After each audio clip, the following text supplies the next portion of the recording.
कुरान मुकद्दस को पढ़िए, कुरान मुकद्दस को आम कीजिए। बल्कि रमज़ान शरीफ करीब आ रहा है, मैं आपसे गुजारिश करूंगा सब्सक्राइब कीजिए हमारे चैनल नूर रज़ा को और बेल आइकन को प्रेस कीजिए, जिससे आपको हमारी न्यू वीडियो की नोटिफिकेशन मिलती रहे।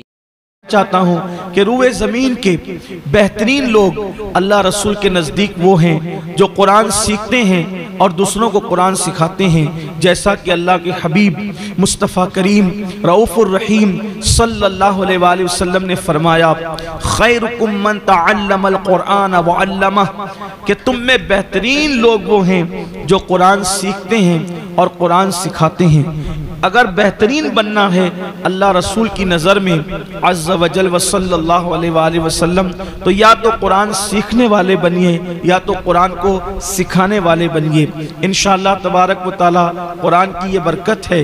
हदीस पाक में आता है, दिलों का ज़म दूर होता है कुरान की तिलावत से, दिल चमकते हैं कुरान की तिलावत से। हदीस पाक का मफ़हूम है कि जो कसरत से कुरान पढ़ेंगे बुढ़ापे में कभी उनकी अक्ल ज़ाय नहीं होती, यानी वो सटियाए हुए बुढ़ापे में दाखिल नहीं होते। बहुत सारे बुढ़ों को आप देखेंगे कि जब वो बुढ़ापे में पहुंचते हैं तो वो बहकी बहकी बातें करते हैं, लेकिन आलिम कुरान या आमिल कुरान कभी बुढ़ापे की दहलीज पर पहुंचने के बाद भी उसकी अक्ल में फतूर और खलल पैदा नहीं होता। ये कुरान मुकद्दस की तिलावत की बरकत है। बल्कि हदीस पाक में यहाँ तक आता है कि हाफिज़े कुरान के सीने को कब्र की मिट्टी भी नहीं खा सकती।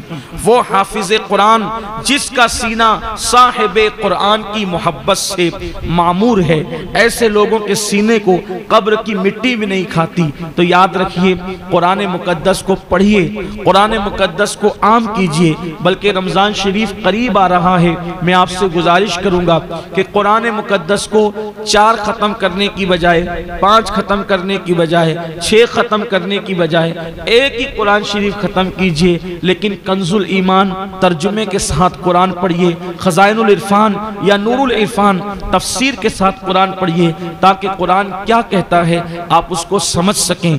कुरान मुकद्दस ने हर सवाल का जवाब दिया है। देखिए कुरान में कितनी खूबसूरती है, कुरान मुकद्दस बयान करता जाता है। अभी हमने जो सूरतें सुनी है, उस सूरतों के अंदर कभी अल्लाह ने शफक के जमाल की कसम याद फरमाई, कभी उफक की सुर्खियों की कसम याद फरमाई, कभी रातों की सियाही की कसम याद फरमाई, कभी दिन के उजाले की कसम याद फरमाई, कभी जन्नत की नहरों का तस्करा किया, कभी फलों का जिक्र किया, कभी फूलों का जिक्र किया, कभी जमीन को चीर कर जो दाना कोपल बनता है और पौधा बनता है उसका खूबसूरत जिक्र फरमाया। कहीं पर कश्तियों का जिक्र किया गया है, कहीं पर बागात का जिक्र किया गया है, कहीं पर खजूरों का जिक्र किया गया है, कहीं पर अंगूर का जिक्र किया गया है, कहीं पर जन्नत की नेमतों का जिक्र किया गया है, कहीं पर जहन्नम के अजाब का जिक्र किया गया है, कहीं पर अपनी गैरत का जिक्र किया गया है, कहीं पर अपनी रहमत का जिक्र किया गया है, कहीं पर जिब्रील की कुव्वतों का जिक्र किया गया है, कहीं पर नबी की नबुव्वत का जिक्र किया गया है, कहीं पर वो जनाबे सालेह अलैहिस्सलाम की ऊँटनी के कातिल का जिक्र किया गया है, कहीं पर अल्लाह अकबर अल्लाह की राह में कत्ल होने वालों का तस्करा किया गया है। एक तसलसल है कुरान जो मज़ामीन बयान करता है, उसको अल्लाह अकबर ऐसे मज़ामीन है कि अगर दिल में समझ आती हो तो इंसान की आंखें छलक पड़ती है। और ईमान वालों की पहचान है, जब उनके सामने कुरान पढ़ा जाता है तो उनके ईमान में इजाफा होता चला जाता है और उनकी आंखों से अश्क रवा होते चले जाते हैं। ये बड़ा अजीम अल्लाह की तरफ से हम पर इनाम है कि अल्लाह ने कुरान जैसी अजीम किताब हमें अता फरमाई। इसलिए हमें चाहिए कि कुरान को थामे रखें। और बल्कि आपसे भी कहता हूँ, आपने बच्चों से कुरान सुना, आपका भी दिल चाहता होगा कि आपके बच्चे अच्छा कुरान पढ़ें। मेरी गुजारिश है कि आप जामे आले रसूल में अपने बच्चों का दाखिला कराएं, ताकि वो स्कूल के साथ साथ मदरसे में आकर अच्छा कुरान पढ़ना सीखें। और अगर आप खुद भी अच्छा कुरान पढ़ना सीखना चाहते हैं तो अपने मरकज पर यहाँ पर तालीम बालगा के हवाले से कुरान सिखाया जाता है। आपसे मेरी गुजारिश है कि आप खुद भी एक मर्तबा कम से कम अच्छा कुरान पढ़ना सीख लें, इसलिए कि आज भी मुस्तफ़ा जान रहमत सल्लल्लाहु अलैहि वसल्लम की शान ये है कि जो लोग अच्छा कुरान पढ़ते हैं हुजूर अलैहिस्सलाम उस अच्छे कुरान को सुनना पसंद करते हैं। बल्कि यहाँ मुझे बात याद आई है कि औलिया अल्लाह भी कुरान मुकद्दस जो अच्छा पढ़ते हैं उनको सुनने को बहुत पसंद फरमाते हैं। हम लोग मज़ारात औलिया पे जाते हैं और बहुत सारे विर्द वज़ाइफ करते हैं, लेकिन मैं कहता हूँ सारे विर्द वज़ाइफ अपनी जगह, अगर हम वहाँ जाके कुरान की तिलावत करें उसकी अपनी बरकत ही कुछ और है। देखो कुरान की बरकत, जो कुरान में बरकत है वो किसी और वजीफे में नहीं है। हर वजीफे की अहमियत अपनी जगह है, लेकिन हर कोई ना कोई वजीफा किसी पीर का दिया हुआ है, कोई वजीफा किसी फकीर का दिया हुआ है, कोई वजीफा किसी वली का दिया हुआ है, कोई वजीफा किसी सहाबी का दिया हुआ है। लेकिन कुरान वो अजीम मुकद्दस किताब का नाम है जो अल्लाह ने अपने महबूब को अता फरमाया है। इससे बड़ी बात क्या है? कुरान की बड़ी अजमतें हैं। यहाँ पर एक छोटा सा वाक़या मैं आपके सामने पेश करता हूँ कि कुरान आप जहाँ पढ़ेंगे वहाँ पर रहमत व नूर की बरसात होगी। बयान किया जाता है कि एक हाफिज कुरान, एक अच्छा कुरान पढ़ने वाला सरकार गरीब नवाज के आस्ताने पर गया, और आस्ताने पर जाने के बाद अब जाहिर सी बात है वो हाफिज था, वो कारी था, अच्छा पढ़ने वाला था, तो सरकार में बैठकर वो कुरान की तिलावत करता था। उसकी एक मुराद थी, बहुत बड़ी मुराद वो लेकर गया था। तिलावत करता रहता है लेकिन उसकी मुराद पूरी नहीं होती। फिर वो देखता है एक मंजर कि एक नचनिया और फाहिशा औरत आती है, और आने के बाद गरीब नवाज की बारगाह में वो अपनी अर्जी पेश करती है, और उसकी आंखों के सामने वहीं फौरन उसकी मुराद पूरी हो जाती है। तो यह हाफिज कुरान गुस्से में आ जाता है। अच्छा कुरान पढ़ने वाला ताली कुरान गुस्से में आ जाता है, कुरान बंद करता है, ताक में रखता है और अपने दोनों हाथ गरीब नवाज की चौखट पे मारता है, और मार करके कहता है, ख्वाजा तेरे यहाँ इंसाफ नहीं है। कई दिनों से बैठा मैं मांग रहा था, तिलावत कर रहा था, लेकिन मेरी मुराद पूरी नहीं हुई, और ये नचनिया फाहिशा आई, एक जुमले में इसने बात कही और इसकी मुराद पूरी हो गई।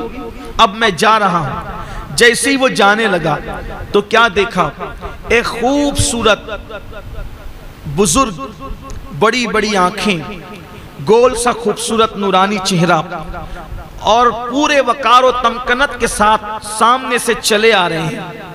और आने के बाद कहते हैं, हाफिज साहब कहाँ जा रहे हो, जा कहाँ रहे हो? उस हाफिज ने कहा, घर जा रहे हैं। और कहाँ जाएंगे? इसलिए कि इस चौखट पर इंसाफ नहीं है। कई दिनों से बैठकर मांग रहा था, मिला नहीं। एक नचनिया को एक बात में दे दिया। आने वाले बुजुर्ग ने कहा, हाफिज जी जाओ, आपकी मुराद भी पूरी हो गई, आपकी तमन्ना भी पूरी हो गई, जो मुराद लेकर आए थे पूरी हो गई। अब इतने यकीन के साथ आने वाले बुजुर्ग ने जब कहा तो हाफिज जी ने कहा, हजरत आप कौन है जो आप कहते हैं कि तेरी मुराद भी पूरी हो गई? फरमाया, जिसकी चौखट पर मुराद लेकर आए थे वही मोइनुद्दीन हूं मैं, वही मोइनुद्दीन हूं मैं। तो अर्ज किया, हुजूर इतनी ताखीर क्यों हुई? फरमाया, नादान तू बेसब्रा है। दरअसल वो नचनिया की आवाज मुझे पसंद नहीं थी, इसलिए उसने मांगा, फौरन देकर भगा दिया। उसकी मकरू आवाज दोबारा सुनना नहीं चाहता था, लेकिन तेरी तिलावत कुरान मुझे बहुत पसंद, तू बहुत अच्छा कुरान पढ़ता है, तू कुरान बहुत अच्छा पढ़ता है, इसलिए देने में देर कर रहा था कि जितनी देर होगी उतने दिन तू मेरी चौखट पे रुकेगा और मुझे कुरान सुनाता जाएगा, इसलिए मैं यहां तुझे देर कर रहा था, लेकिन तू बेसब्रा था। और फरमाया, अगर तुझे यकीन नहीं आता कि मैं मोइनुद्दीन हूं तो देख मेरी पीठ पर क्या है। पीठ से कपड़ा हटाया तो देखा कि 8 उंगलियों का निशान मौजूद था। अर्ज की, हुजूर ये क्या है? फरमाया, जो तूने मेरी चौखट पर उंगलियां मारी तो ये उंगलियां मेरी चौखट पर नहीं पड़ी, बल्कि उसका असर मेरी पीठ पर पड़ा है। ये है कुरान मुकद्दस की तिलावत की बरकत। किसी भी वली की चौखट पर जाओगे, किसी भी बुजुर्ग की चौखट पर जाओगे, तो आप वहां पर तिलावत कुरान मुकद्दस करोगे तो उसकी बरकतें आपको नसीब होगी। जो कुरान मौत की तकलीफ को आसान कर दे, क्या वो कुरान जिंदगी की तकलीफ को आसान नहीं कर सकता? इसलिए हमें कुरान मुकद्दस सही पढ़ने की कोशिश करना चाहिए। अल्लाह से दुआ करता हूँ कि अल्लाह मुझे, मेरी तमाम नस्लों को और आप सबको और आपकी नस्लों को अल्लाह कुरान सही सही पढ़ने की तौफीक अता फरमाए।